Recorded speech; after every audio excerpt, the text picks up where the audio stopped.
Praise Lord, praise Lord, praise Lord. Hallelujah, hallelujah, hallelujah. सबको जय मसीह की।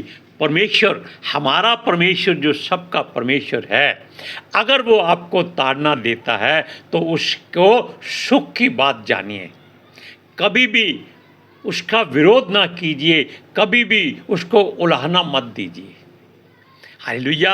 आज के सुसमाचार के लिए हम मिलकर प्रार्थना करते हैं।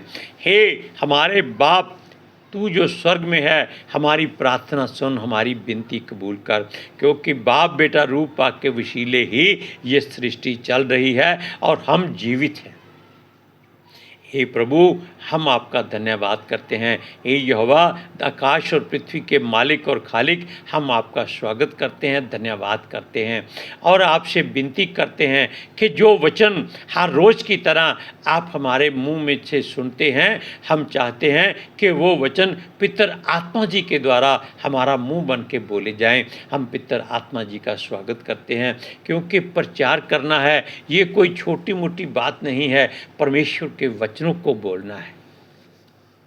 पितर आत्मा जी, आइए आपका धन्यवाद करते हैं, आपका स्वागत करते हैं और बाप बेटा रूप पाक के वसीले इन वचनों को बोलकर, सोचकर, समझकर और दूसरों को बताकर पिता परमेश्वर के हृदय में प्रसन्नता पैदा करें, ताकि जो लोग इन वचनों को सुने वो परमेश्वर की सच्चाई को जाने और सच्चाई उनको आज़ाद करे। मेरी विनती, मेरी प्रार्थना जीसस के समर्थी जलाली कदूस और जीवित और पवित्र नाम में मांगते हैं, सुनो और कबूल करो। आमीन। हालेलुया। अब हम आपको एक बात अय्यूब के अध्याय 29 में पढ़कर सुनाते हैं, ताकि आप जान लें कि जो परमेश्वर ने उसके शरीर पर शैतान के द्वारा ताड़ना भिजवाई, वो उसके भले के लिए थी, ताकि संसार उससे कुछ शिक्षा ग्रहण करे। उससे शिक्षा ग्रहण करने का मतलब ये है कि अय्यूब की ताड़ना हुई, उसके बदन पर फोड़े निकले और वो फिर भी वहाँ बैठा रहा और परमेश्वर का धन्यवाद करता रहा। उसने परमेश्वर को बुरा नहीं कहा कि परमेश्वर तू बुरा है, नहीं, उसने उसको कुछ बातें ऐसी कही कि जो उसके दिल की, समझ लीजिए कि एक भड़ास थी, जो उसने निकाली कि हाँ परमेश्वर, जब मैं ठीक था तब लोग मेरे बारे में क्या जानते थे, क्या सोचते थे। और वो बातें बहुत ही अहम थी, गहरी थी, क्योंकि लोग उससे डरते थे। एक वो शरीर में तंदुरुस्त था, दूसरा वो धन दौलत में जो बहुत ही ज़्यादा अमीर था, और तीसरा वो परमेश्वर का चुना हुआ सेवक और दास था, जिसको परमेश्वर ने धर्मी कहा था। और उसका रुतबा सारे लोगों में जहाँ वो रहता था बहुत ऊंचा था, उसका दबदबा बहुत ज़्यादा था।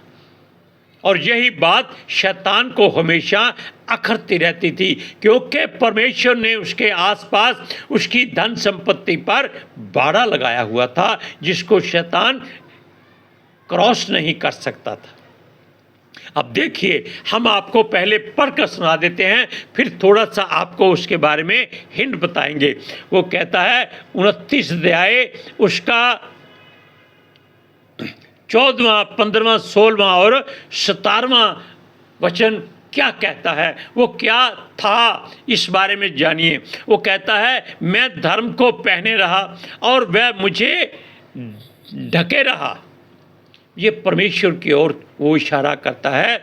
मेरा न्याय का काम मेरे लिए भाग्य और सुंदर पगड़ी का काम देता था। हालेलुया। सुनिए, इसमें वो कहता है कि जो कुछ मैं अपना काम अपने जुम्मे रखा था, जो परमेश्वर ने मुझे सौंपा हुआ था, वो उसकी ओर से मेरे लिए बहुत ही न्याय था। क्यों? तब तक वो बहुत धनी और संतुष्ट और बड़ा बलशाली था। सुनिए, वो कहता है वो परमेश्वर का जो न्याय का काम था उसके लिए बागा एक पुस्तर वस्त्र होता था जिसको क्या कहते हैं, याजक लोग पहनते थे, लेविये पहनते थे और वो परमेश्वर की सेवा करते थे। और वो कहता है बागे का काम और सुंदर पगड़ी का काम देता था। सुंदर पगड़ी परमेश्वर की ओर से हमेशा उसके नबियों को दी जाती थी। अब सुनिए 15, मैं अंधों के लिए आंखें और लंगड़ों के लिए पांव ठहरता था। अंधों के लिए आंखें का मतलब ये था कि जो लोग संसार में उलझे हुए थे, फंसे हुए थे, उनको कुछ दिखाई नहीं देता था, उनको कुछ सुझाई नहीं देता था, वो उनकी हर तरह से सहायता करता था। क्यों? वो संसारिक तौर पर अंधे हो चुके थे, वो परमेश्वर की ओर से किसी बात को नहीं जानते थे। तब ये अय्यूब जो था ये उनकी हमेशा सहायता करता था, ये लंगड़ों का सहायक होता था। लंगड़े का मतलब है जो परमेश्वर में चलना नहीं जानते थे। हालेलुया। अब सुनिए 16, दरिद्र लोगों का मैं पिता ठहरता था और जो मेरी पहचान का ना था उसके मुकदमे का हाल मैं पूछताछ करके जान लेता था। अब दरिद्र लोग वो होते हैं जो या तो भीख मांग कर खाते हैं या दिन दोपहरी या दिन दिहाड़ी करके मेहनत मजदूरी करके दिन भर की रोटी कमा के शाम को खाते हैं। और अय्यूब ऐसा मनुष्य था कि वो ऐसे लोगों को कभी भूखा नहीं सोने देता था। वो कहता था इनकी मेहनत अगर थोड़ी है कोई बात नहीं, इनको खूब खाने को दो ताकि ये परमेश्वर का धन्यवाद करें कि उसके दास ने हमको भोजन दिया है। और जो इसके लिए अनजान लोग होते थे, जिनको नहीं जानता था, ये उनके बारे में पूरी पूछताछ करता था कि इन लोगों को किस बात की ज़रूरत है, किस बात की घटी और कमी है, ताकि वो इनकी हर बात को पूरा कर सके। क्योंकि उसके बाद किसी बात की घटी अपने पास नहीं थी, वो लोगों को ऐसे बांटता था कि परमेश्वर उसको उसका हमेशा दुगना देता था। अब सुनिए, वो कहता है मैं कुटिल मनुष्यों की दाढ़ें तोड़ डालता था और उनका शिकार उनके मुंह से छीन कर बचा लेता था। ये कुटिल मनुष्य वो होते हैं जो दूसरों का हक मारते हैं और उनको गलत मार्ग पर ले जाकर छोड़ देते हैं ताकि वो भटके रहें, और उनका माल स्वभाव छीन लेते हैं और उस पर अपना अधिकार कर लेते हैं। लेकिन अगर कोई जाकर अय्यूब को बताता था कि हे प्रभु, मेरा सामान रास्ते में लूट लिया गया है, मेरे पास अब कुछ नहीं है, तब वो उनके साथ जाता और ऐसे लोगों को वो अपने दासों सेवकों के द्वारा अच्छी तरह सबक सिखाता था ताकि वो दोबारा ऐसी हिमाकत न करें। दाढ़ें तोड़ने का मतलब है कि वो उसको इतना लाचार बेबस कर देता था कि वो कभी बुराई की ओर जाने की हिम्मत नहीं करता था। हालेलुया। अब आप इन बातों को जान लीजिए कि अय्यूब के फोड़े निकलने से पहले उसका जीवन जो था उसके बारे में वो स्वप्न देख रहा है। हालेलुया। स्वप्न देखना बुरी बात नहीं है, लेकिन इसमें हम न्याय की कोशिश करने लगते हैं कि मेरा पहला समय ऐसा था, अब मैं बीमारी में पड़ा हुआ हूँ, मुझ पर फोड़े निकले हुए हैं, मेरे बदन से बदबू आती है और लोग मेरी ओर आना तो क्या मेरी ओर देखना भी पसंद नहीं करते। और ये वही लोग हैं जिनको मैं हर तरह से मदद सहायता देता था, जिनके लिए मैं अपने आप को जोखिम में डाल देता था। हालेलुया। अब सुनिए इसका 18वां, 19वां और 20वां अध्याय आयत सुनिए। तब मैं सोचता था मेरे दिन बालू के किनकों के समान अनगिनत होंगे, क्योंकि ये उस बात को याद करता है जब वो धनी था, तंदुरुस्त था और लोग उससे डरते थे। वो सोचता था कि जब मैं वैसा था तब मैं ये सोचता था कि मुझे कभी कोई मुश्किल नहीं आएगी, मुसीबत नहीं आएगी, क्योंकि परमेश्वर मेरा सहायक है। उसने मुझे हर तरह से आभूषित किया है, हर तरह का उसने मुझको क्या कहते हैं सम्मान दिया है, इज्जत मान दिया है और मेरी महिमा बढ़ाई है, मुझको धनी किया है ताकि मैं किसी का हक ना मरने दूं। और सुनिए, वो कहता है मेरे दिन बालू के किनकों की तरह अनगिनत होंगे, यानी कि उसको इस बात का एहसास नहीं था कि उसके बदन पर फोड़े निकल आएंगे और उसकी ताड़ना शैतान की ओर से की जाएगी जो बहुत ही क्रूर मनुष्य है। हालेलुया। सुनिए, वो कहता है मेरी जड़ जल की ओर फैली और मेरी डाली पर ओस रात भर पड़ी रहेगी।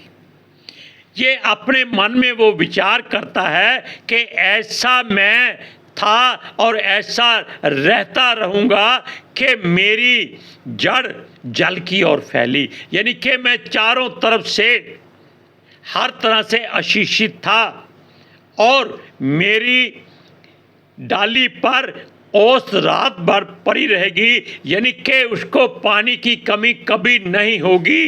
यानी कि जो परमेश्वर का जल है, आत्मा का जल है, जो उसके आशीष और बरकत है, वो मेरे पास कभी घटी नहीं होगी। ये अगला वचन सुनिए, वो कहता है मेरी महिमा ज्यों की तो बनी रहेगी। ये ख्वाब उसके लिए बहुत गलत था, क्योंकि इस ख्वाब में उसने अपने आप को क्या ठहराया। वो कहता है मेरी महिमा ज्यों की त्यों बनी रहेगी, यानी कि ना तो मैं कभी बूढ़ा होऊंगा, ना मैं कभी गरीब होऊंगा, ना मैं कभी दुखी होऊंगा, ना मैं अपने बल में कमज़ोर रहूंगा, ना कोई मेरे सामने अकड़ेगा, ना कोई मेरा मुकाबला करेगा और मेरी महिमा हर कोई सदा तक करता रहेगा जब तक मैं जीवित रहूंगा। क्या आप इस बात से सहमत हैं? क्या आप सोचते हैं कि अगर आप जवान हैं, तंदुरुस्त हैं, आपके पास धन दौलत की घटी नहीं है और आप बीमार हो जाते हैं, तब आप ऐसी बातें क्यों सोचते हैं? आप उस समय धन्यवाद करते रहते तो शायद आपको बीमारी नहीं आती। लेकिन अय्यूब ने तो कभी उसका धन्यवाद करना नहीं छोड़ा था, लेकिन उसके मन में ये जो बातें हैं, यही बातें परमेश्वर की ओर से उसको हटाने के लिए उसकी ताड़ना शैतान से करवाई गई थी। हालेलुया। इसकी एक लाइन और है, वो कहता है मेरा धनुष मेरे हाथ में सदा नया बना रहेगा। ये वो उसके तब की बात है जबकि उसके बाजुओं में बल था और वो बड़े बड़े धुरंधरों का मुंह मोड़ देता था। जब वो युद्ध लड़ता था, युद्ध में जाता था, उसके तीरों का कोई मुकाबला नहीं करता था। इतनी फुर्ती से वो तीरंदाजी करता था कि लोग हैरान हो जाते थे, उसके तीरों की गिनती नहीं हो सकती थी। हालेलुया। अब इन बातों में आप जान लीजिए कि अगर आप ऐसी बातें अपने हृदय में सोचते रहते हैं कि भाई मैं तब जवान था, मेरी बातें ये हैं, मैं ये करता था, मैं वो करता था, उसको भूल जाइए। आप अपना पिछला समय कभी याद मत कीजिए। आप कभी बीमार नहीं पड़ेंगे, आप कभी कमज़ोर नहीं होंगे, आप लाचार और बेबस नहीं होंगे, आप मजबूर भी नहीं होंगे। आपके ऊपर कोई दुख नहीं घटेगा। अगर दुख आ गया आप उसको सहने की ताकत रखेंगे। क्यों? परमेश्वर ऐसे लोगों को पसंद करता है कि जो दुख में उसके साथ बने रहते हैं वो उसको दुगना देता है। और आप जानते हैं कि अय्यूब को उसने जब उसकी परीक्षा में पास होते देख लिया, तब उसने उसकी हर घटी को जो उसके साथ घटी थी दुगना दिया। हालेलुया। लेकिन हम एक बात और आपसे पढ़कर सुनाना चाहते हैं कि उसका 30वां अध्याय का 16वां और 17वां वचन पढ़िए, ध्यान से सुनिएगा। कहता है, अब मैं शोक सागर में डूबा जाता, क्योंकि अब उसके बदन पर फोड़े निकले हुए हैं। अब वो अपने दुख के सागर में डूब चुका है और ये सोच रहा है कि उसको कौन बाहर निकालेगा, उसको कौन छुड़ाएगा, कौन बचाएगा, कौन उसका हाथ थामेगा। इसलिए आप भी इस बात को याद रखिए कि परमेश्वर हमेशा आपका हाथ थामे रखता है और वो आपको कभी छोड़ेगा नहीं। Hallelujah, praise Lord. अब आप सोचिए, जो वचन वो कह रहा है क्या है? वो कहता है, दुख के दिनों ने मुझे जकड़ लिया है। क्यों? शैतान ने परमेश्वर से उसको मांग लिया था ताकि इसकी ताड़ना करूं, ये परमेश्वर की बुराई करे और परमेश्वर इसको क्या करे? सदा के लिए छोड़ दे। लेकिन ऐसा नहीं हो सका। इसकी दूसरी लाइन क्या है? दुख के दिनों ने मुझे जकड़ लिया है। वो ये सोचता है कि वो दिन कितने अच्छे थे, अब मैं क्या करूं? मैं दुख में पड़ा हुआ हूं, कोई मेरी ओर ध्यान नहीं देता, कोई मुझे पूछता नहीं है, और मेरा दुख मेरा परमेश्वर जानता है, फिर भी वो मुझे इसमें से निकालता नहीं है। अगला वचन पढ़ते हैं, रात को मेरी हड्डियां मेरे अंदर छिद जाती हैं और मेरी नसों में चैन नहीं पड़ता। जब मनुष्य को ऐसी ताड़ना मिली हो तो क्या उसकी हड्डियों में चैन आ सकता है? क्या उसका शरीर किसी क्या कहते हैं पेन किलर से बच सकता है? नहीं बच सकता। आप जितना भी पेन किलर लीजिए वो आपको नुकसान देता जाएगा, वो आपकी किडनियां खराब कर देगा। और ये बात हम अपने घर में देख चुके हैं। हमारी पत्नी की किडनियां खराब नहीं थी, लेकिन यूरिया के दर्द के कारण उस डॉक्टर ने उसको पेन किलर दे दिए, जिसके कारण उसकी जो किडनियां थी वो श्रिंक हो गई थी, सिकुड़ गई थी और उसको दर्द रहता था और उसका कोई हल नहीं था। इसलिए आप अय्यूब की बात को अपने हृदय में रखिए कि जो दुख आया है वो परमेश्वर की ओर से है, इसलिए उसको बुरा मत कहिए।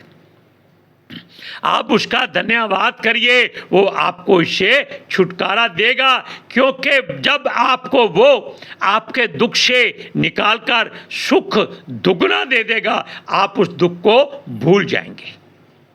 आप कभी याद नहीं करेंगे, जैसे आप अपने सुख के दिनों को याद करते रहते हैं और परमेश्वर को कई बार भला या बुरा कह देते हैं, उससे आपका नुकसान हो जाएगा। अब आप जान गए कि अगर आप सुख में रहते हुए दुख में आ जाते हैं तो हमेशा परमेश्वर का धन्यवाद करते रहें। वो आपको कभी दुख नहीं होने देगा, क्योंकि वचन के अनुसार मैंने जो परम प्रधान को अपना धाम मान लिया है, इसलिए कोई दुख मेरे डेरे के नज़दीक नहीं आएगा। हालेलुया। इसलिए आप इस बात को हमेशा अपने हृदय में रखिए कि अय्यूब की किताब आपको आपका जीवन जीने के लिए शिक्षा देती है। अब हम मिलकर प्रार्थना करते हैं।